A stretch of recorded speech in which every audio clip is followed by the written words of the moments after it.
Nostalgia is a funny thing in gaming. You look back on a title from a decade ago, remembering the hype, the revolutionary mechanics, and the sheer awe of exploring a brand new world. You tell yourself, man, that game was incredible. Then you pick up a remaster years later and reality slaps you right in the face.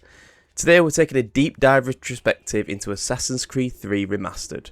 When this game originally dropped back in 2012, it had a massive weight of following the legendary Ezio trilogy on its shoulders. And when Ubisoft dropped the Remastered edition in March 2019, it promised us a polished return to the American Revolution. So does Assassin's Creed 3 actually hold up today? Is it as good as we remember, or has nostalgia been playing tricks on us this whole time? Well, let's find out. To understand Assassin's Creed 3, you have to remember where the franchise was at the time. Ezio was the face of Assassin's Creed, and fans were eager to see how Ubisoft would handle a complete new era, a new protagonist, and jump into the Animus 3.0 engine. When the original released in 2012, critics praised its ambition, massive world, and naval gameplay. Fast forward to 2019 when Assassin's Creed 3 Remaster launched on PC, PlayStation 4, Xbox One, and Nintendo Switch. Well, critically, the remaster sit at the mid-70s on Metacritic, depending on the platform. But if you head over to Steam, the story gets even more interesting, with the user reviews hovering over a mixed score. And why the divide? Well, because gamers quickly realised that while Ubisoft gave the game a fresh coat of paint, they left behind a mountain of legacy issues. Now look, for anyone who hasn't played it or needs a quick refresher, Assassin's Creed 3 sets its stage during the height of the 18th century colonial America. Spanning from 1754 to 1783, you play as Connor, a Native American assassin caught in crossfire of his people's survival, the American Revolution, and the eternal shadow between the Assassins and the Templars. The game actually starts with a massive narrative twist, putting you in the boots of Connor's father, Haytham Kenway, before transitioning to Connor's journey from childhood through to the war. Interestingly, Haytham Kenway is actually the son of the main character in Black Flag. Now, overall, the main narrative is actually pretty solid. It dives into the moral grey areas between the Assassins and the Templars better than any other title has in the series. Then, of course, there's the modern-day Desmond Miles plot. Now look, I respect that Ubisoft was trying to build out the Desmond story arc here, but every single time the game yanks you out of the 18th century America to run around in a modern facility, it completely kills the momentum. Every time I got forced out of the Animus, I didn't care about Desmond's plot, I just immediately wanted to jump back into the machine and get on with the actual main game. Now speaking of the main game, let's talk about our protagonist Connor.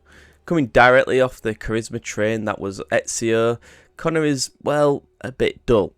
He's stoic, serious and rigid compared to almost every other main character across the entire Assassin's Creed catalogue. He's just not nearly as likeable or compelling to spend 30 hours with. Now, visually, the remaster is a strange beast. From afar, the game looks, well, genuinely good. The environmental lighting, the weather effects, and the architecture of Boston and New York have aged surprisingly well, and they've done a really good job remastering them. Running through a snowy forest while the sun cuts through the trees looks, well, fantastic. Up close in the cutscenes though, well, it's a completely different story. The character models look shockingly dated, much like the Ezio collection, which were remastered. The highlighting in cutscenes is just completely broken. Characters have this dead, glossy, 1,000-yard stare that just looks really, really weird. It's wild how much detail they've put into the open world lighting compared to the cutscenes, which feel virtually untouched. Speaking of untouched, let's address the technical state. Ubisoft essentially treated this as a straight port with updating lighter shaders, meaning they didn't fix bugs that were present from 2012. During my playthrough, I had multiple issues.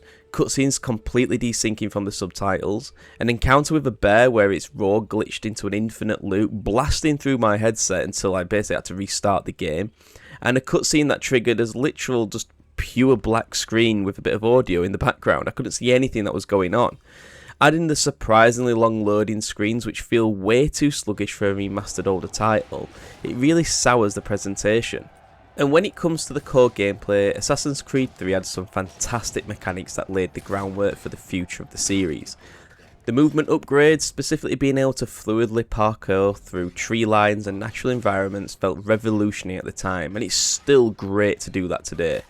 But it's still burdened by that classic Assassin's Creed parkour jank. You'll be in the middle of a smooth chase and Connor will suddenly decide to scale a random fence or hop backwards off a ledge into a crowd of guards, which can get frustrating. On the side note of content here, there's actually quite a lot of it to appreciate. The homestead system, where you build a community, complete side quests and craft items, gives the game a great sense of progression for players who love to grind out extra content. We also have a very taste of naval combat here.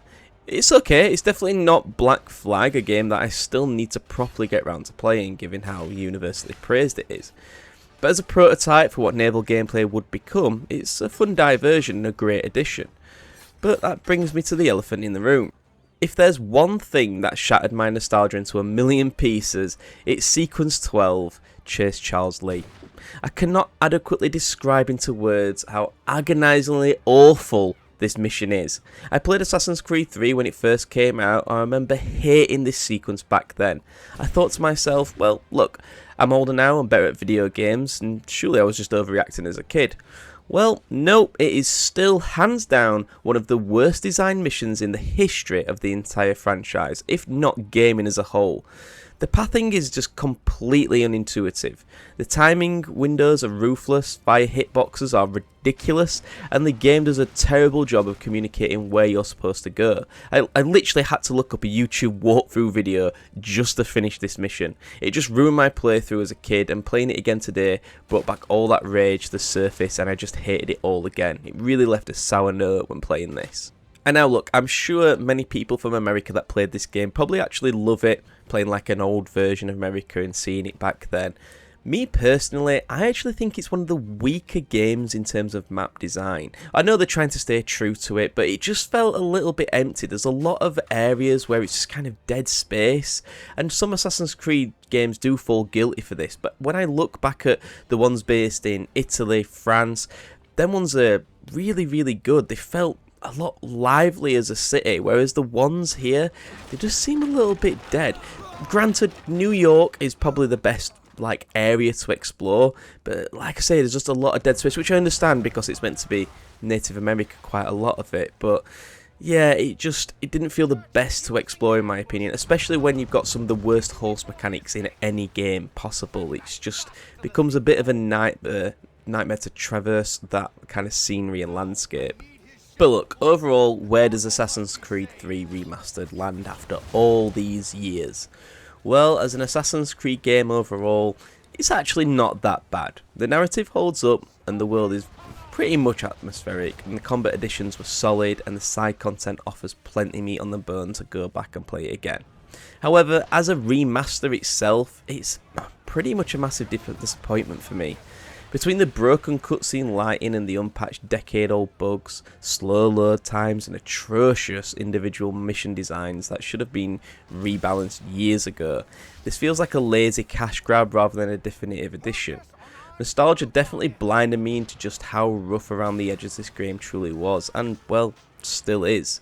If you're a diehard fan and a completionist, there's fun to be had here, but if you're expecting a modernised, polished experience, well, nostalgia might be playing a trick on you too.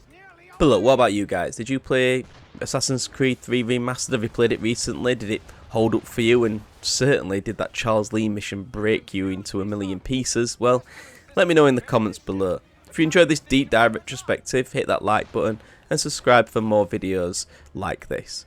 Thanks for watching, and I'll see you in the next one.